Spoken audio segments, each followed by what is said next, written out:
What's up, everybody? It's Jack and Dan. Today, we're going to feed the Clown Loaches 100 Malaysian trumpet snails. Look at those.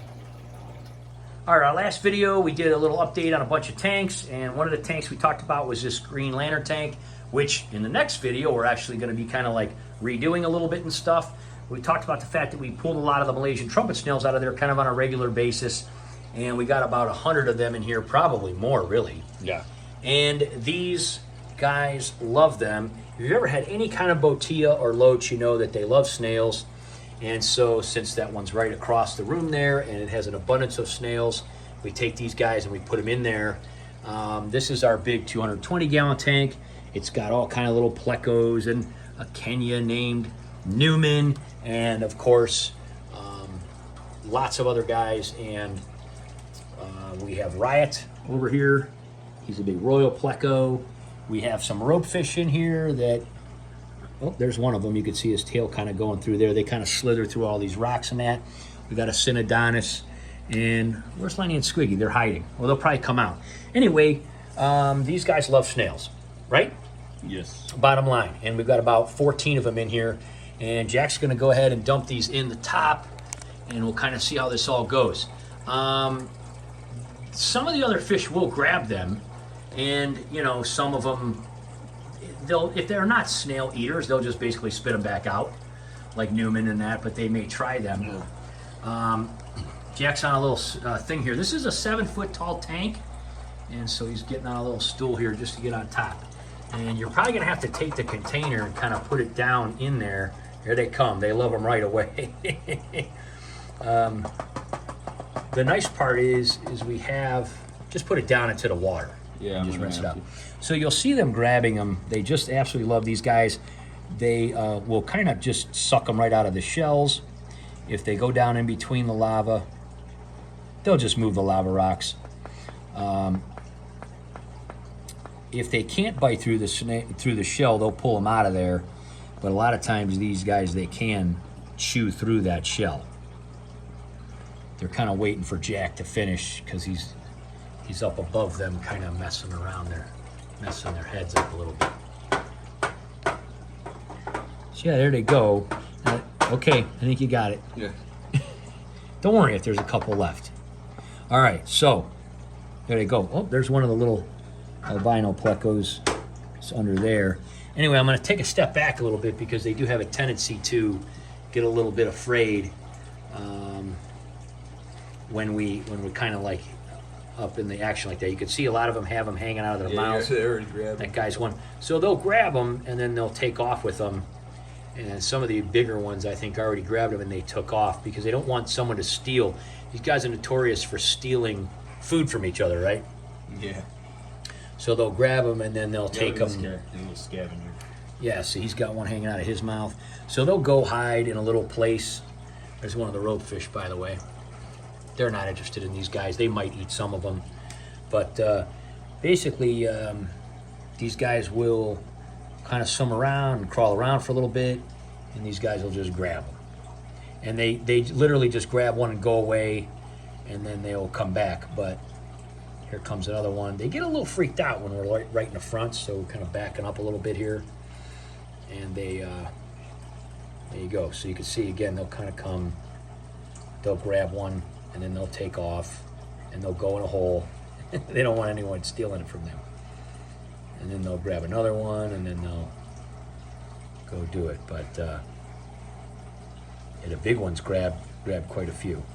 And this is what they'll do. They'll kind of come in and out of these holes, and they'll grab them. And they'll just go to town on them. You see they kind of...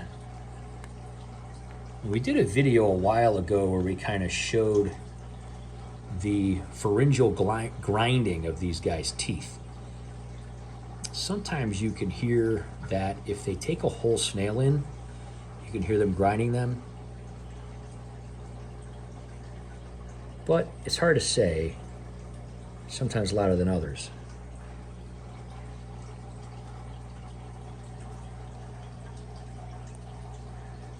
They'll eat all 100 of these probably within the evening. They'll just keep coming back and forth and grabbing them and taking them away. You can see that guy just stole one from that other guy, even though there's a ton over here. They love to steal from each other. See how he took off with it? And they'll dig. One of the cool parts about clown loaches is they'll move this lava rock. We have a base of lava rock in this tank. And they can actually grab it with their mouths and they can move it. This big one here is being a little shy right now. And they took a bunch of them and they took them over here. And they're working on them over here. But anyway, this big one here will grab some pretty huge pieces of lava rock and move them out of the way and go underneath them. So yeah, basically they'll just chow down on these over the next day or so, and there won't be any left. They'll grind them down, they'll eat them. If they suck them out of their shells, then the shell will obviously just deteriorate and, you know, just become part of the ecosystem. But if you want a good way to control Malaysian trumpet snails or any kind of snail, this is a good way to do it. The other thing you could do is, if you really want to get all of them out of a tank, you could take a couple of these guys and just put them in the other tank. So like if we took a couple of these bigger guys and we just put them in that tank for a couple weeks, they would all be gone. And there would be some that would survive, or eggs that would survive, and then they would grow back, obviously. But what do you see? No, they're pretty cool. Yeah. Here, come get them. They get a little bothered by us standing right here, so trying to like back off a little bit. There's one of the rope fish going along the top. He's wondering why it isn't there any food for me, because they like to eat floating pellets off the top. You know, they'll just grab these guys and work on them. Newman's mad too. He's like, I'm not eating this stupid stuff. You can see he spit a bunch out. Looks like he's trying to crunch them up. Yeah, see, he's just spitting them out because he's not digging them. And then that'll just help break them down even more, and then they'll eat them all. He's mad. He's like, give me my food, dudes.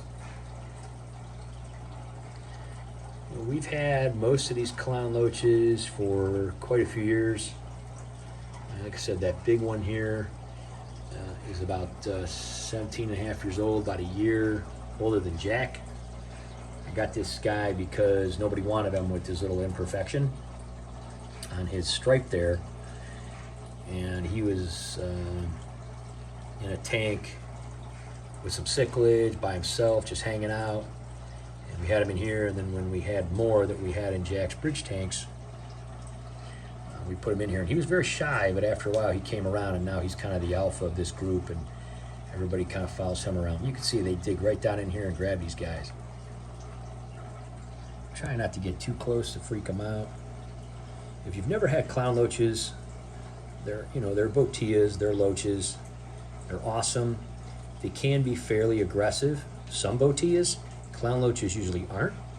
It's actually how they got their name. A lot of people don't know. They got their name from their behavior, not by their looks. A lot of people think they're called clown loaches because of the way they look. They're actually called clown loaches because they're goofy, yeah. But they're beauties. I mean, they're absolute beauties. If you look underneath their eyes, you'll see a line. And that line is actually a barb. And if they fight, or another fish gets, has trouble with them or whatever, they'll pull that barb out and they'll slice them with it. They'll basically like headbutt them and stab them with it. Must have something heavy in the dryer. Yeah. It's ruining the ASMR here. I'm not hearing any clicking. Usually you can hear them click. Oh, look. Before I scare him, look. The magical serpent. Yeah, there's one of the rope fish. He's going to come out. Now these guys, once these guys start breaking apart these shells, the rope fish will sometimes come and eat some of the snail from the inside. But he's like, they're really used to their food. They don't like live food. They're used to their food. So anyway, they'll just go to town on this and dig it all up and eat it. Oh, I heard that one. Hear him crunching?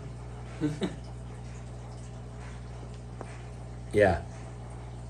It's amazing. This glass is over a centimeter thick. And you can hear their teeth grinding.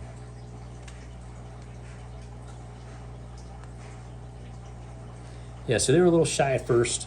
It's earlier in the day and they can kind of see us, so we did turn the light off. But sometimes they're weird about eating right here in the front of the tank, but we wanted to... Look at that one. He's got like 3 or 4 in his mouth. There's the big alpha we were talking about. Yeah. He's not super impressed. It's almost like he's just supervising everyone. Yeah, that's pretty much what he does. You can see we have these like little underground lit up caverns in this tank. We do some interesting stuff with our tank designs and that, and you can see they go down in there. There's like a whole channel in there, and they'll take their food a lot of times and go down in there and eat it. And then they'll come out when they're done and get more. This guy's doing one here. Beautiful fish. I've always loved them very, very much. Always had them. That's probably the oldest one I ever had there in the back there, that big guy though. This is a really unique one. I really like the stripes on this one, how it doesn't complete all the way. See those? They kind of turn around and come back. That's one of my favorite ones that we've ever had. And they're all pretty old too. Yeah, oh yeah. Never had a problem. We had some problems with ick. Ryan's eating some more wood over here. Oh, is he? Yeah. We had some problems with ick for a while, and we just turned the temperature up in the tank, and it's never come back. Yeah, we got a ropefish over here. He's like, why don't you put my food in, please? Yeah, and you can see all his bite teeth marks, yeah. Yeah, his teeth groovings. There's bite marks all over this from him. But he loves his zucchini the most. There's the zucchini. Yeah. I mean, he just It's goes funny to town because on he's it. like the most indestructible fish ever. He's got all the barbs, he's got all his fins, and he's like thick skinned. Yeah, they're just covered with spines Like and armor, barbs. Get a close up here on this guy. See all those? That's why they call them armored catfish. But it's cool when you get a close look. They're blue and black, but then that's all silver. Isn't that neat? And he always winks at you when you look at him. He just winked at me. But yeah, he's amazing. I'm sure he'll eat these shells. He eats everything. But anyway, there you go, guys. There's our clown loaches eating Malaysian trumpet snails. Just wanted to kind of show you. We do that about once a month or so for them. And they usually eat them all over a period of 24 hours. You won't see, the shells will just become dust and become part of the substrate. It's a good way to get calcium in your tank too.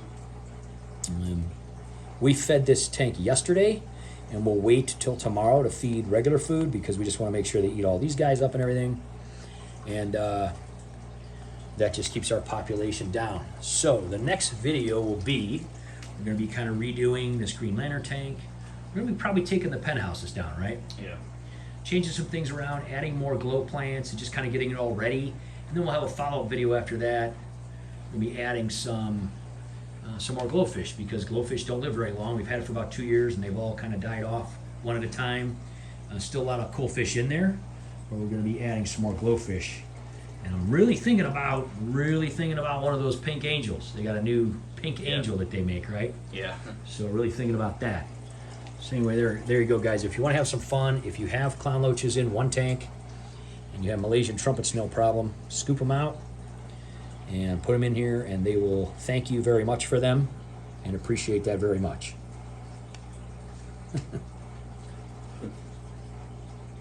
Take care, everybody. Have a fantastic day. Bye-bye.